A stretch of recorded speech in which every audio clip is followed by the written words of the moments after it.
আমার গাও মিষ্ট স্বরে গাও, জীবন দায়ী বাকো, তাহা মায়ার শিখাও, জীবন দায়ী বাকো। যিশু জীবন দাতা, যিশু পরিত্রাতা, সুন্দর বাক্য, মধুর বাক্য, জীবন দায়ী বাক্য, সুন্দর বাক্য, মধুর বাক্য, জীবন দায়ী বাক্য। যিশু দেন মানব সবে, জীবন দায়ী বাক্য। ও ভাই শোনো প্রেমের রবে, জীবন দায়ী বাক্য। ঈশ্বরের উক্তি, শিখা বিশ্বাস ভক্তি, সুন্দর বাক্য, মধুর বাক্য, জীবন দায়ী বাক্য,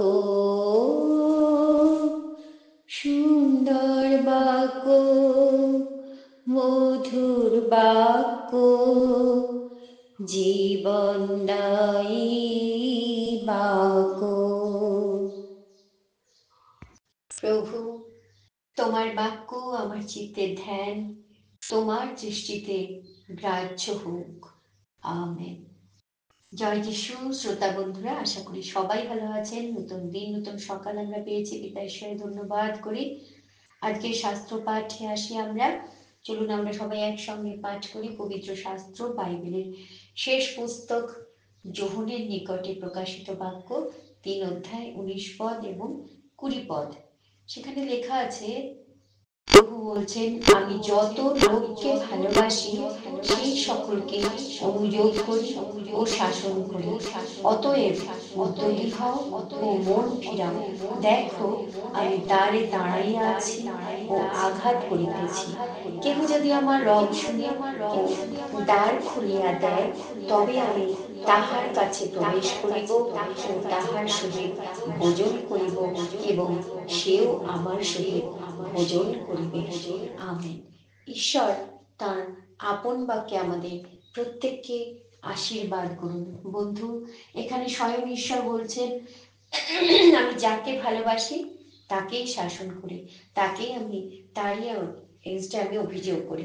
তার মানে ঈশ্বর কি সবাইকে ভালোবাসেন না? নিশ্চয়ই বাসেন, কিন্তু যারা তার বাধ্য সন্তান সন্ততি, তিনি তাদেরকে বিশেষ ভালোবাসেন, সেটাই স্বাভাবিক, তাই নয় কি? আমাদের যিনি জাগতিক বাবা, তিনিও তো তাই করেন না?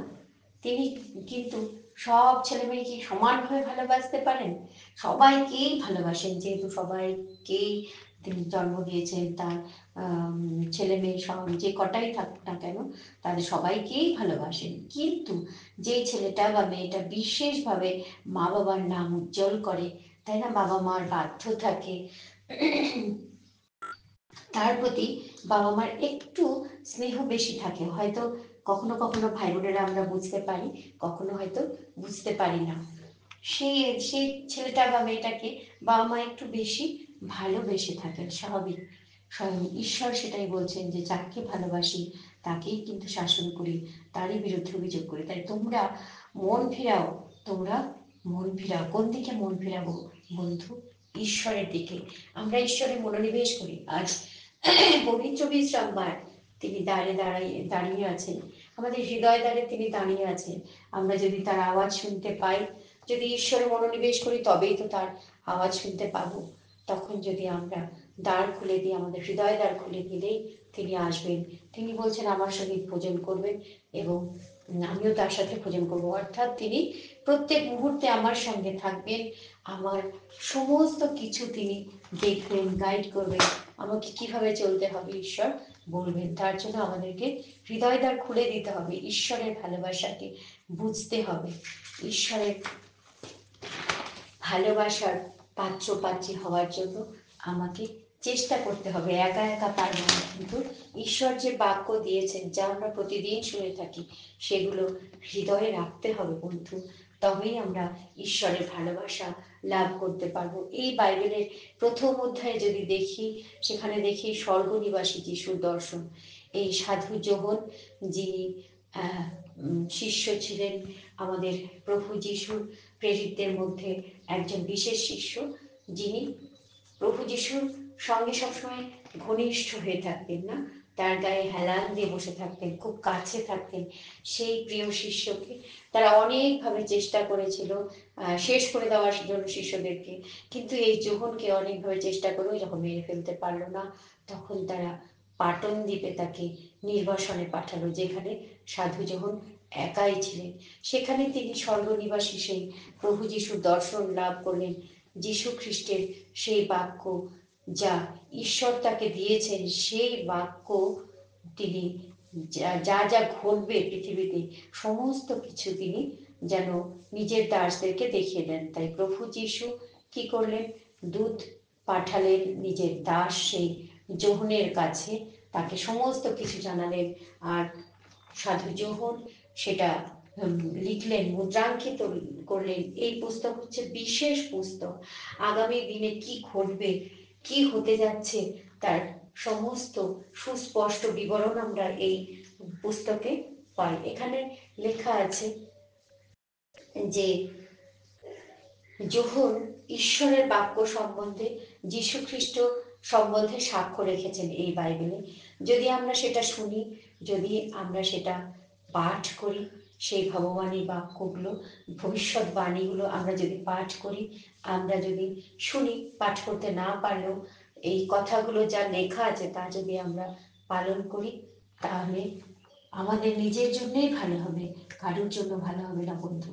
তাই ঈশ্বর আজকে আমাদেরকে সেই বিশেষ বাক্যগুলো, প্রকাশিত বাক্যের সেই অংশ পাঠ করতে, শ্রবণ করতে সাহায্য করলেন। তাই ঈশ্বর ধন্যবাদ করি।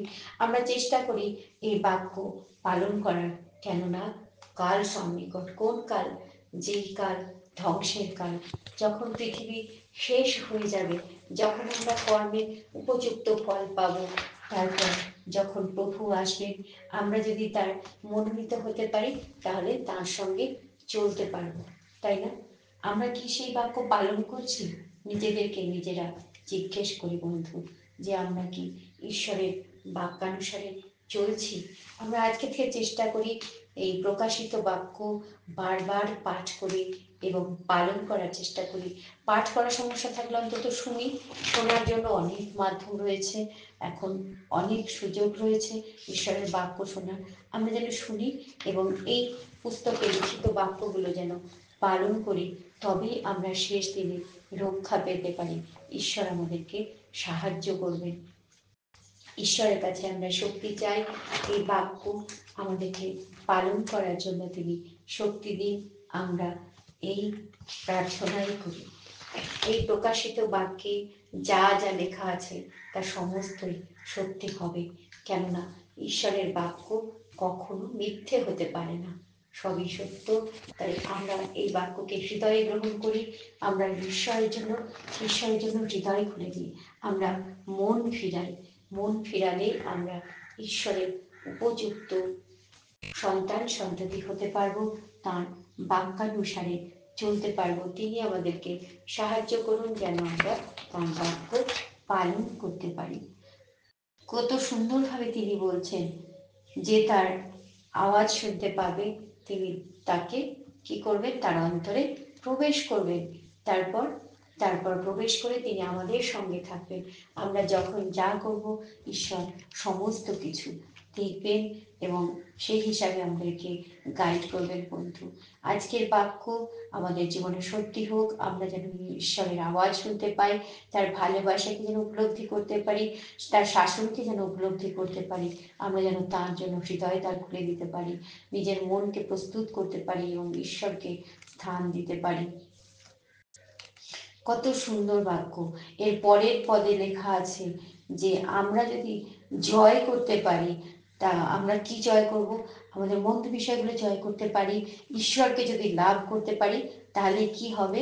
তিনি বলছেন তার সঙ্গে আমরা সিংহাসনে তার সঙ্গে বসতে পারবো বন্ধু। তার জন্য আমাদেরকে প্রস্তুত হতে হবে। 21 পদে লেখা আছে যে জয় করে তাহাকে আমার সহিত আমার সিংহাসনে বসিতে দিব, যেমন আমি জয় করিয়েছি। প্রভু যিশু যেমন কি করেছেন? মৃত্যুকে জয় করেছেন, প্রথম মৃত্যুকে তিনি জয় করেছেন। কারণ তিনি তো পবিত্র, তিনি তো ঈশ্বরপুত্র। যেভাবে জীবনযাপন করা উচিত তিনি আমাদেরকে নিজের জীবন দিয়ে শিখিয়েছেন। তিনি সেই প্রথম মৃত্যুকে জয় করতে পেরেছেন। আর তিনি তার পিতার সাথে সিংহাসনে বসে আছেন। এবার আমরা যদি তার বাক্য পালন করি, বাধ্য হই, ঈশ্বরের প্রতি মন ফিরাই, আমাদের হৃদয় দ্বার খুলে দিই যেখানে প্রভু প্রবেশ করতে পারেন, তাহলে আমরাও প্রভুর সাথে সেই সিংহাসনে বসতে পারবো যেখানে পিতা পুত্র বসে আছেন। আমরা যা সুন্দর বাক্য আজকে পেলাম এই পবিত্র বিশ্রামবারে, আমরা যেন এই বাক্যের মানে বুঝতে পারি এবং পালন করতে পারি, তার জন্য চলুন ঈশ্বরের কাছে প্রার্থনা করি। এই শাস্ত্রাংশ আমাদের জীবনে যেন সত্য হয়, আমরা যেন ঈশ্বরের সবচাইতে সবচাইতে আপন ছেলে বা মেয়ে হতে পারি এবং তার ভালোবাসা লাভ করতে পারি, তার শাসন উপলব্ধি করতে পারি। তার জন্য আমরা ঈশ্বরের কাছে প্রার্থনা করি। তাহলে কি হবে? আমরা যদি প্রথম মৃত্যুকে জয় করতে পারি, প্রভুর সাথে আকাশ পথে মিলিত হতে পারি, তাহলে আমরা আমরা সেই প্রেমময় প্রভু যিশুর সাথে, তার পিতার সাথে একই সিংহাসনে বসতে পারবো। তিনি আমাদেরকে নিয়ে যাবেন সেই স্বর্গীয় স্থানে, যেখানে তিনি গেছেন স্থান প্রস্তুত করতে। মাঝে মাঝে আমি আমার আলোচনায় বলে থাকি, যখন 14 অধ্যায়তে আমরা দেখি প্রভু আমাদের জন্যে স্থান প্রস্তুত করতে গেছেন, সেই স্থান যখন আমাদের জন্য তৈরি করছেন, তাহলে আমরা সেখানে যাব না? আমরা কি সেখানে থাকবো না? তার থাকবো নিশ্চয়ই, কিন্তু তার জন্য প্রস্তুত হতে হবে, নিজের মনটাকে পরিবর্তন করতে হবে। যখন আমরা মন পরিবর্তন করি, অর্থাৎ ঈশ্বরে মন ফিরাই, খারাপ কাজ ছেড়ে দিই, মন্দ বিষয়গুলোর উপর জয়লাভ করি, তখন স্বর্গে আনন্দ হয়। আমরা যখন প্রভু যিশুতে বিশ্বাস করি, পাপ ছেড়ে দিই, পাপ থেকে দূরে থাকি, পাপ সম্পূর্ণ প্রভু যিশুর উপরে সঁপে দিই, তাঁর পবিত্র রক্ত বিন্দু দ্বারা ধৌত হই, আর তখনই স্বর্গে আনন্দ হয় বন্ধু। চলুন আমরা প্রার্থনা করি। ঈশ্বর আমাদেরকে নিশ্চয়ই সাহায্য করবেন আমাদের মন পরিবর্তন করতে। এই পবিত্র বিশ্রামবারে সুন্দর দিনে, নতুন সকালে আমরা প্রভুর স্তব স্তুতি প্রশংসার জন্য নিজেদেরকে ব্যবহার করি। আমাদের শুধু তো কাজ একটাই, ঈশ্বরের গৌরব বর্ণনা করা, তার স্তব স্তুতি প্রশংসা করা। এইটুকু কি আমরা করতে পারবো না বন্ধু? আমরা কি তার বাক্য পাঠ করতে পারবো না? নিশ্চয়ই পারবো। তার চাইতে বড় কথা, আমাদেরকে সেই বাক্য পালন করতে হবে, শুধু শুনলে বা পাঠ করতে হবে না। তো ঈশ্বরের বাক্য পালন করার জন্য আমাদের যে বিশেষ শক্তি প্রয়োজন, তা আমরা প্রভুর কাছ থেকে চেয়ে নিই। চলুন প্রার্থনা করি। ধন্যবাদ, ধন্যবাদ, ধন্যবাদ পিতা ঈশ্বর, পুত্র ঈশ্বর, পবিত্র আত্মা ঈশ্বর। নতুন দিন, নতুন সকাল তুমি দিলে প্রভু। তোমাকে ভক্তিপূর্ণ প্রণাম, শ্রদ্ধাপূর্ণ ভালোবাসা জানিয়ে আমাদের বিনীত নিবেদন তোমার চরণে রাখি প্রভু। আমরা তোমার পবিত্র রক্তে ধৌত হতে চাই প্রভু। আমরা তোমাতে মনোনিবেশ করতে চাই প্রভু। আমাদের হৃদয় দ্বার খুলে দিতে চাই। আমরা যেন তোমার আওয়াজ শুনতে পাই, আমরা যেন তোমাকে উপলব্ধি করতে পারি প্রভু। তুমি যে রয়েছো আমাদের অন্তরে, আমাদের আশপাশে, আমাদের বাহিরে, আমাদের উপরে তোমার হাত রয়েছে প্রভু, তা যেন উপলব্ধি করতে পারি। আমরা যেন তোমাকে হৃদয় খুলে দিতে পারি, আমাদের মলিন হৃদয়কে যেন তোমার পবিত্র রক্ত দ্বারা শুচি করার জন্য প্রস্তুত করতে পারি প্রভু। তার জন্য তুমি আমাদেরকে সাহায্য করো। ও পিতো, শক্তি দাও তোমার এই বাক্য পাঠ করতে, শ্রবণ করতে এবং পালন করতে। তোমার সন্তান সন্ততিকে তুমি শক্তি দাও প্রভু। আজ পবিত্র বিশ্রামবার, তুমি নিশ্চয়ই দেখছো প্রভু, কে তোমার আরাধনা করে, কে তোমার প্রশংসা করে। তুমি নিশ্চয়ই দেখছো। তুমি আমাদেরকে, যতজন এই বাক্য আমরা শুনবো, পাঠ করবো, তুমি আমাদের সবাইকে আশীর্বাদ করো। আমাদের মলিন হৃদয়কে সূচি করো প্রভু। তোমার মূল্যবান রক্ত তুমি দিয়েছো শুধু আমাদের পাপের জন্য। তুমি ক্রুশে নিজের প্রাণ দিয়েছো প্রভু। তারপর তুমি পুনরুত্থিত হয়েছ তোমার সেই বিজয়ের দিন রবিবার প্রভু। তুমি বিজয়ী, বিজয়ী হয়েছ। তুমি প্রথম মৃত্যুকে জয় করেছ প্রভু। আমরা যদি সঠিক পথে চলি, আমরাও সেই মৃত্যুকে জয় করতে পারি। তোমার সিংহাসনে তুমি যেখানে বসে রয়েছো পিতার সাথে, সেখানে বুঝতে পারি প্রভু। তুমি আমাদেরকে তৈরি করো, আমরা যেন তোমার সেই পবিত্র সিংহাসনে বসতে পারি তোমার সাথে। ও প্রেমময় প্রভু, তুমি যে সুন্দর বাক্য আমাদেরকে দিলে, তোমার স্তব স্তুতি প্রশংসার জন্য আমাদের শিক্ষা দিলে। তুমি যে বলেছো যাদের ভালোবাসো তাদের শাসন করো, তা যেন আমরা উপলব্ধি করতে পারি। আমরা যেন তোমার ভালোবাসার সন্তান হতে পারি, সন্ততি হতে পারি। হে ভালোবাসার মহান ঈশ্বর, তুমি এই বাক্য দিয়েছো, ধন্যবাদ করি। তোমার কাছে শক্তি চাই, তুমি শক্তি দাও প্রভু আমাদেরকে। তুমি প্রস্তুত করো তোমার অংশীদার হওয়ার জন্য, তোমার অংশী হওয়ার জন্য আমাদেরকে প্রস্তুত করো প্রভু। দয়াময়, নতুন দিনের জন্য, নতুন সময়, নতুন সুযোগের জন্য তোমার ধন্যবাদ করি। Thank you Lord. তোমার গৌরব হোক, তোমার প্রশংসা হোক, তোমার মহিমা হোক প্রভু। Hallelujah, hallelujah, hallelujah Lord, hallelujah. ধন্যবাদ ও গৌরব ও জ্ঞান ও প্রশংসা ও সমাদর ও পরাক্রম ও শক্তি যুগ পর্যায়ে যুগে যুগে আমাদের ঈশ্বরের প্রতিবদ্ধ। প্রেমময় প্রভু, তুমি মহান, তুমি সর্বশক্তিমান, তুমি স্নেহশীল, তুমি কৃপাময়, দয়াময় প্রভু। তোমার মহানবীর ধন্যবাদ করি। Hallelujah Lord, glory to Lord, praise the Lord Jesus. Hallelujah, hallelujah. নতুন দিনের জন্য তোমার ধন্যবাদ প্রভু, নতুন সময়ের জন্য তোমার ধন্যবাদ প্রভু, নতুন সুযোগের জন্য, নতুন বাক্যের জন্য তোমার ধন্যবাদ করি প্রভু। তোমার সেই বাক্য যা নতুন নতুন লাগে রোজ প্রভু, যার মানে হয়তো বুঝতে পারি না, কিন্তু তুমি শক্তি দাও যেন তোমার মানে বুঝতে পারি বাক্যে, এবং যেন সবার মাঝে তোমার বাক্য ছড়িয়ে দিতে পারি। তুমি আমাকে ব্যবহার করো প্রভু। আর প্রার্থনা করি পিতু, এমন হয়তো কিছু ভুল করেছি যা করা উচিত নয়, তার জন্য ক্ষমা চাই। আর সেই ভুল যেন বারবার না করি প্রভু।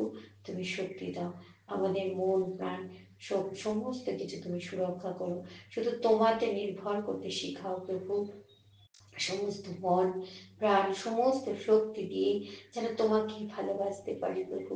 আমাদের প্রতিবেশীকে যেন ভালোবাসতে পারি প্রভু। যেন তোমার আজ্ঞা পালনকারী, তোমার আজ্ঞা পালনকারী হতে পারি।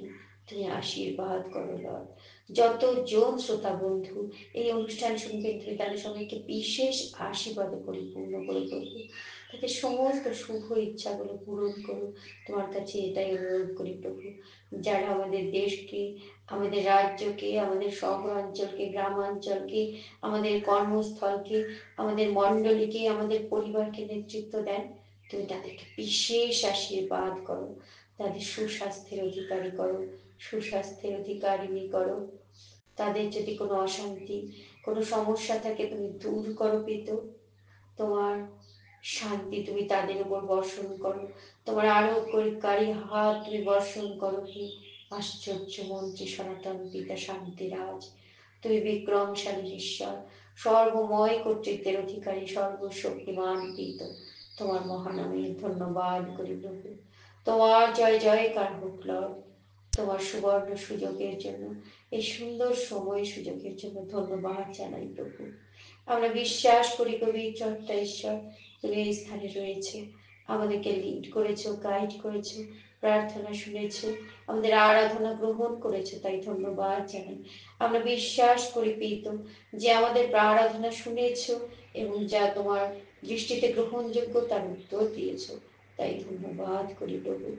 বিশ্ব মানবকে তোমার চরণে রাখি প্রভু। তুমি বিশ্ব মানবকে সুরক্ষা দাও প্রভু। তোমার সে দ্বিতীয় আগমনের জন্য তুমি প্রস্তুত করো প্রভু বিশ্ববাসীকে। তোমার কাছে এটাই অনুরোধ করতে করতে এই ছোট্ট প্রার্থনা, প্রেমময় প্রিয় বন্ধু প্রভু যীশু, মৃত্যুঞ্জয় প্রভু যীশু, তোমার চরণে রাখি। দয়া করে শ্রবণ ও গ্রাহ্য করো। Amen, amen, amen. হে আমাদের স্বর্গস্থ তোমার নাম পবিত্র বলিয়া মান্য হোক। তোমার রাজ্য আইসুক, তোমার ইচ্ছা সিদ্ধ হোক, যেমন স্বর্গে তেমনি পৃথিবীতেও হোক। আমাদের প্রয়োজনীয় খাদ্য আজ আমাদিগকে দাও, আর আমাদের অপরাধ সকল ক্ষমা করো, যেমন আমরা আপন আপন অপরাধীদিগকে ক্ষমা করিয়াছি। আর আমাদিগকে পরীক্ষাতে আনিও না, কিন্তু মন্দ হইতে রক্ষা করো, কারণ রাজ্য, পরাক্রম ও মহিমা যুগে যুগে তোমারই নামে হোক। আমেন। জয় যিশু। শ্রোতা বন্ধুরা, সবাই খুব ভালো থাকবেন। ঈশ্বর সবার মঙ্গল করুন, সবাইকে আশীর্বাদ করুন, প্রত্যেকের শুভ ইচ্ছাগুলো সুসম্পন্ন করুন। এই শুভ কামনার সাথে আমার মেসেজ এখানেই শেষ করছি। ধন্যবাদ সবাইকে।